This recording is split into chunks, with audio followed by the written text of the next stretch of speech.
everyone. Welcome to this lecture. In this lecture, we will study the GSM architecture.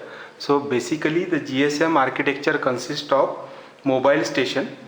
Mobile station is nothing but the combination of mobile equipment plus subscriber identity module, that is SIM. Then it consists of base transceiver station. Then it consists of BSC, then MSC. Now MSC works in coordination with the VLR, that is the visitor location register, HLR home location register, EIR equipment identity register, AUC authentication center. Now the combinedly this is called as network and switching subsystem, and this one, the combination of PTS and BSC, is called as BSS, base station subsystem. Now remember, here in base station subsystem there exists only one BSC, but there may exist a number of BTS. Number of BTS are controlled by the single BSC. So in all, this GSM architecture is divided into three parts: mobile station, then BSS, base station subsystem, and NSS. Correct? Now we'll see what is the function of each block. Now we know कि mobile station is nothing but the combination of mobile equipment plus subscriber identity module, that is SIM. Correct? Mobile equipment means your smartphone that you purchase from the store. Correct? And SIM is your smart card. Correct? That you obtain from the subscribing company. Correct? Now it also consists of base transceiver station. Correct? Then number of PTS are connected to BSC. Number of BSCs are controlled by the MSCs, and we know that MSC has to handle all the tasks. So therefore it works in coordination with the VLR, HLR, EIR and AUC. What are these? These registers indicates here the database for the MSC. So whenever MSC requires the help of the database from VLR, HLR, EIR, AUC, so it can access that database. Correct? So basically, visitor location register, home location register, equipment identity register, authentication center, these all are the database which stores the all information of the subscriber. So basically, this GSM architecture is divided into three parts: mobile station, base station subsystem, network and switching subsystem. Now there are three interfaces in this architecture. First one is air interface, or you can call it as UM interface. So it is the interface in between mobile station and base station. So UM interface exists over here. Correct? So this is UM interface. Now we know that base station subsystem consists of base station controller and number of BTS connected to it. So therefore the interface between the BTS and BSC is called here as the AB's interface. Correct?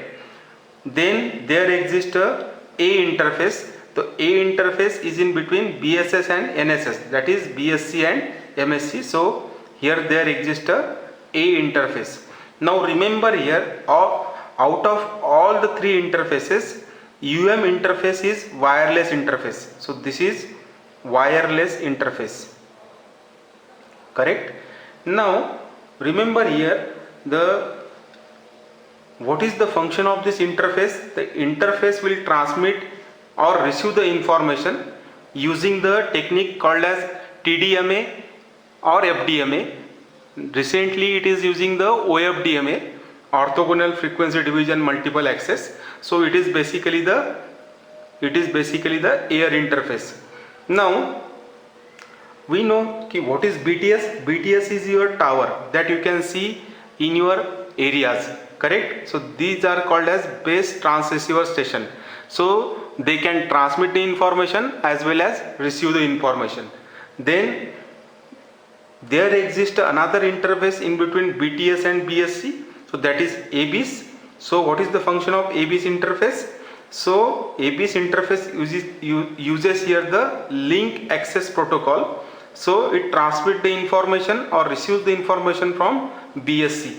So the transmission or reception will take place at various data rates. For voice channel it uses the 64 kbps. So for voice channel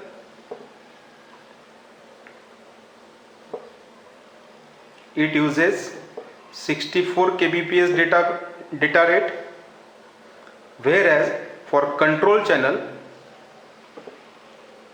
it uses 16 kbps data rate.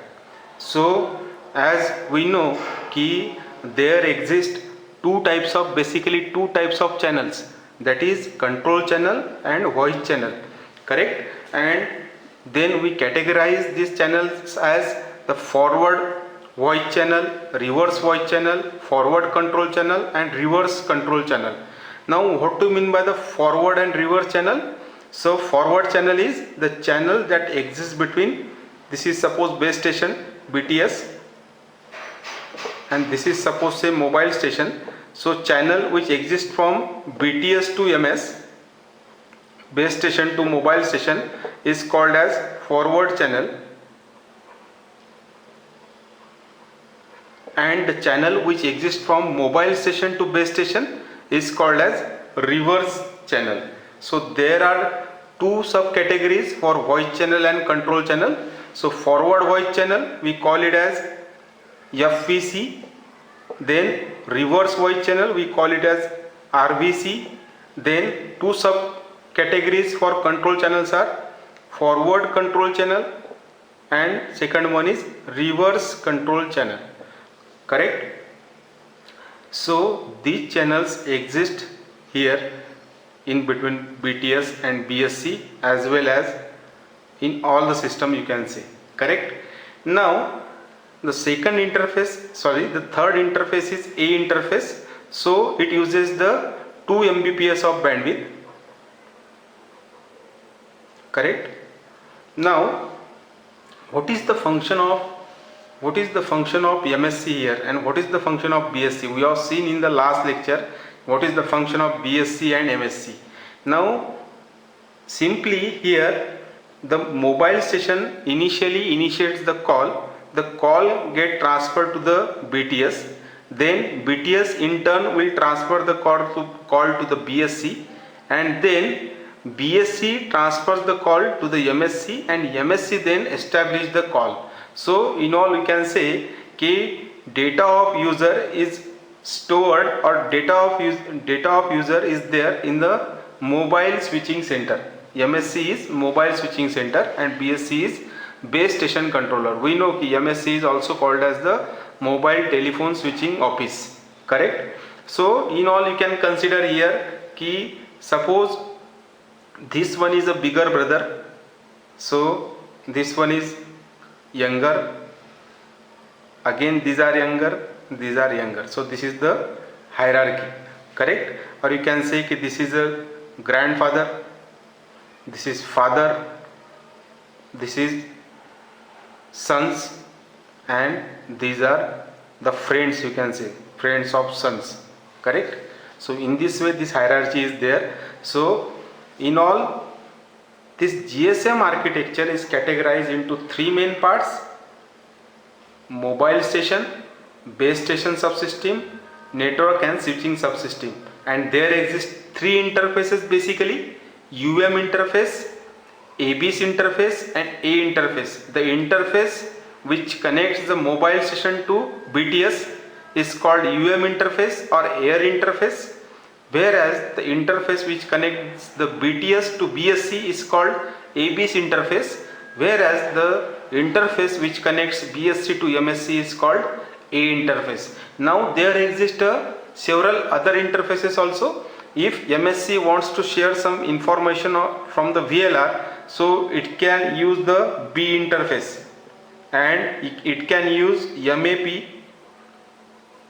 MAP B protocol, medium access protocol. So there exists here the B interface. If MSC wants to access some data from the HLR, so it can use the C interface, correct. So here protocol here is MAP C, correct. If MSC wants to use the some data from EIR, so it can use the F interface, correct. And if VLR and HLR both want to share something, so they can use here the D interface. So similarly here you will have the protocol MAPD, and here you will have the protocol MAPF.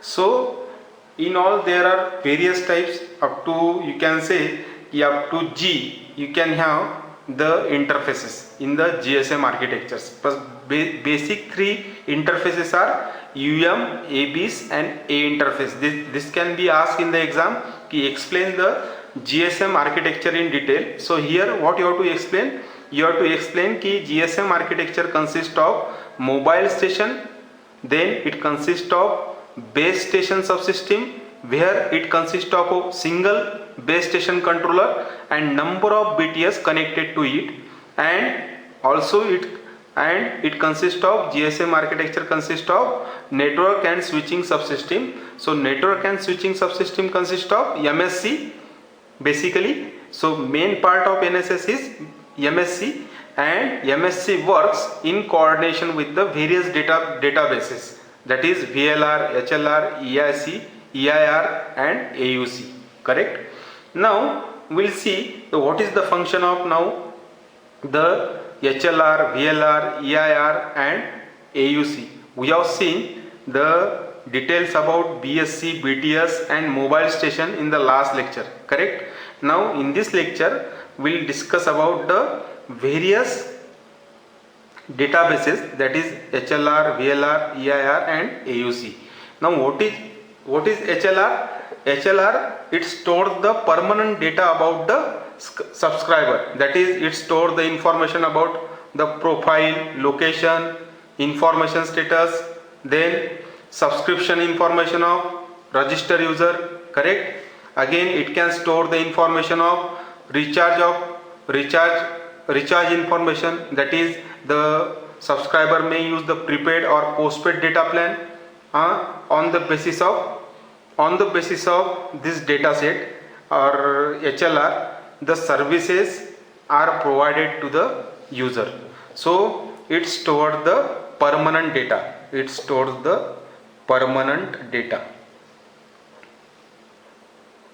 Correct.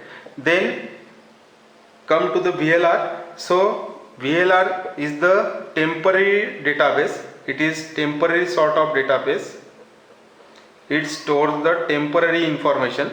Now it is basically integrated with the MSC. Nowadays MSC and VLR are integrated. So it works in coordination with the HLR. So whenever there is a need of some information from HLR, it directly provides the information via the D interface. It basically works in coordination with the HLR. Then VLR contacts the HLR through MSC, remember this, and get all the details of subscriber temporarily. So whenever suppose say user moves from his home location, suppose say from you can say one state to another state, or from one location area to another location area, or you can say from area of one MSC to area of another MSC. So then the HLR or you can say ki MSC needs the information about subscriber. So it obtains the information about the subscriber through HLR. HLR contacts the VLR, then VLR provides the information to HLR, and HLR in turn provide the information to MSC, correct. So basically HLR and VLR works in coordination. coordination. Now coming to the next point, AUC is the authentication center. So it is nothing but the protected database. It is protected database. So it avoids the fraud. It works like the antivirus. It stores a copy of secret key. We know there are various secret keys to cipher the data. So here there are various algorithms they can use. A3 they can use, A5, or they can use also A8 algorithm for protection of data or for authentication purpose. So it basically protects from different types of frauds. Then coming to the EIR, it is the Equipment Identity Register. It is a database that contains the list of all the valid numbers on the database, correct? It stores the information of all the valid mobile numbers. So here EIR basically use the International Mobile Equipment Identity IMEI number to identify the valid subscriber. It uses, remember this point, कि EIR uses IMEI number to identify the intended subscriber. If suppose the mobile phone of some person is stolen and he has reported to the company that my mobile number is stolen, so therefore instantly the IMEI of that number goes into the network and switching subsystem, and it blocks the calls from that IMEI number, correct? It is called International Mobile Equipment Identity. I have made a separate video on the different types of identifier. You can go and watch into the wireless communication playlist, correct? Now, so this is all about the GSM architecture, correct? So basically this all the registers or all the data sets helps the mobile switching center or MSC for its proper functioning, correct? So you can say here कि GSM architecture, basically remember GSM architecture is categorized into three parts: mobile station, then BSS and NSS.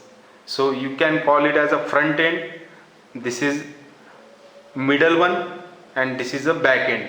So you can call it as a front end, this one is middle logic something, and this one is a back end, correct? So in this way this GSM system works, or GSM architecture is works. Thank you for watching this video. Thank you.